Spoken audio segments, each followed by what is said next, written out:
Chapter 6 Kidnapped. The events just narrated occurred in the prime of my life and are partly matters of publicity. My attempted breach of faith in the way of disclosing their secrets was naturally infamous in the eyes of my society brethren, who endeavored to prevail upon me to relent on my design, which, after writing my confession, I made no endeavor to conceal. Their importunities and threatenings had generally been resisted. However, and with an obliquity that cannot be easily explained, I persisted in my unreasonable design. I was blessed as a husband and father, but neither the thought of a home, wife, nor child checked me in my inexplicable course.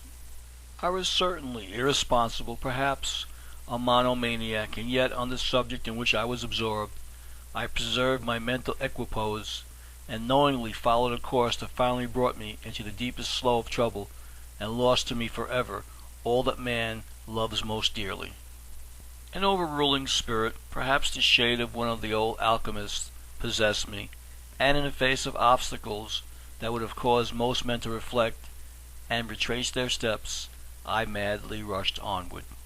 The influence that impelled me, whatever it may have been, was irresistible. I apparently acted the part of agent, subject to an ever-present master essence, and under this dominating spirit or demon my mind was powerless in its subjection. My soul was driven imperiously by that impelling and indescribable something, and was as passive and irresponsible as lycopodium that is borne onward in a steady current of air. Methods were vainly sought by those who loved me, brethren of the lodge, and others who endeavored to induce me to change my headstrong purpose, but I could not neither accept their counsels nor heed their forebodings. Summons by law was served on me in order to disconcert me, and my numerous small debts became the pretext for legal warrants, until at last all my papers, excepting my confession and my person also, were seized, upon an execution served by a constable. Minor claims were quickly satisfied, but when I regained my liberty, the aggression continued. Even arson was resorted to, and the printing office that held my manuscript was fired one night, that the obnoxious revelation which I persisted in putting into print might be destroyed. Finally, I found myself separated by process of law from home and friends, an inmate of a jail. My opponents, as I now came to consider them, had confined me in prison for a debt of only $2, a sufficient amount at that time, in that state, for my incarceration. Smarting under the humiliation, my spirit became still more rebellious, and I now, perhaps justly, came to view myself as a martyr. It had been at first asserted that I had stolen a shirt, but I was not afraid of any penalty that could be laid on me for this trumped-up charge, believing that the imputation and the arrest would be shown to be designed as willful oppression. Therefore it was that when this contemptible arraignment had been swept aside and I was freed before a justice of the peace, I experienced more than a little surprise at a rearrest and at finding myself again thrown into jail. I knew that it had been decreed by my brethren that I must retract and destroy my confession, and this fact made me the more determined to prevent its destruction, and I persisted sullenly in pursuing my course. On the evening of August 12, 1826, my jailer's wife informed me that the debt for which I had been incarcerated had been paid by unknown friends, and that I could depart, and I accepted the statement without question. Upon my stepping from the door of the jail, however, my arms were firmly grasped by two persons, one on each side of me, and before I could realize the fact that I was being kidnapped, I was thrust into a closed coach which immediately rolled away, but not until I made an outcry which, if heard by anyone, was unheeded. "For your own sake be quiet," said one of my companions in confinement, for the carriage was draped to exclude the light, and was as dark as a dungeon. My spirit rebelled. I felt that I was on the brink of a remarkable, perhaps perilous experience, and I indignantly replied by saying, "What have I done that you should presume forcibly to imprison me? Am I not a free man of America?" "What have you done?" he answered. "Have you not bound yourself by a series of vows that are sacred and should be inviolable? and have you not broken them, as no other man has done before you? Have you not betrayed your trust, and merited a severe judgment? Did you not voluntarily ask admission into our ancient brotherhood, and in good faith were you not initiated into our sacred mysteries? Did you not obligate yourself before man, and in our sacred honor promise to preserve our secrets? I did, I replied, but previously I had sworn before a higher tribunal to scatter this precious wisdom to the world. Yes, he said, and you know full well the depth of the self-sought solemn oath that you took with us, more solemn than that prescribed by any open court on earth. This I do not deny, I said, and yet I am glad that I accomplished my object, even though you have now, as is evident, the power to pronounce my sentence. You should look for the death sentence, was the reply, but it has been ordained instead that you are to be given a lengthened life. You should expect bodily destruction, but on the contrary, you will pass on in consciousness of earth and earthly concerns when we are gone. Your name will be known to all lands, and yet from this time you will be unknown. For the welfare of future humanity, you will be thrust into a height in our order that will annihilate you as a mortal being, and yet you will exist, suspended between life and death, and in the intermediate state will know that you exist. You have, as you confess, merited a severe punishment, but you can only punish in accordance with an unwritten law that instructs the person punished and elevates the human race in consequence.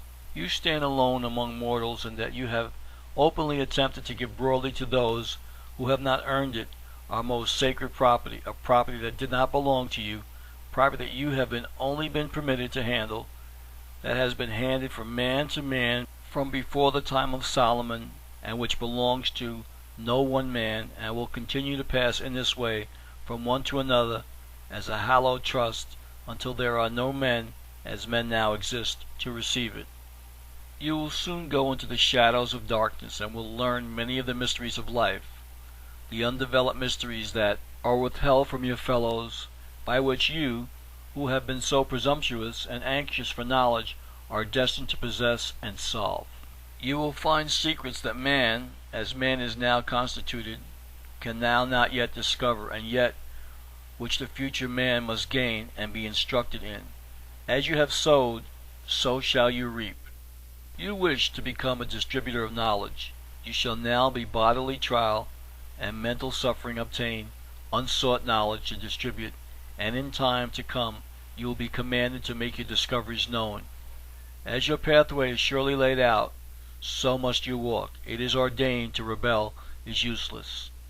Who has pronounced this sentence? I asked. A judge neither of heaven nor of earth. You speak in enigmas. No, I speak openly and the truth. Our brotherhood is linked with the past and clasps hands with the antediluvians. The flood scattered the races of earth, but did not distribute our secrets. The great love of wisdom has from generation to generation led selected members of our organization to depths of study that our open work does not touch upon, and behind our highest officers there stand, in the occult shades between the here and the hereafter, unknown and unseen agents who are initiated into secrets above and beyond those known to their ordinary craft. Those who are introduced into these inner recesses acquire superhuman conceptions and do not give an open sign of fellowship. They need no talisman. They walk our streets possessed of powers unknown to men. They concern themselves as mortals in the affairs of men, and even their brethren of the initiated, open order, are unaware of their exalted condition. The means by which they have been instructed, their several individualities as well, have been concealed, because publicity would destroy their value and injure humanity's cause. Silence followed these vague disclosures, and the carriage rolled on.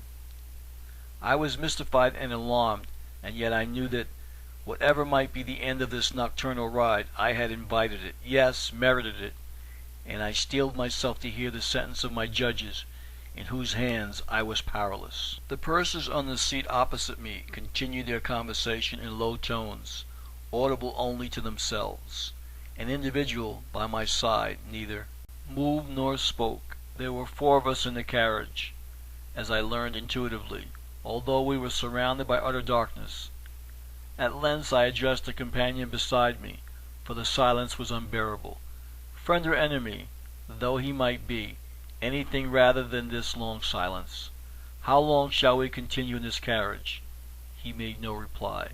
After a time, I again spoke. Can you not tell me, comrade, how long our journey will last? When shall we reach our destination? Silence only.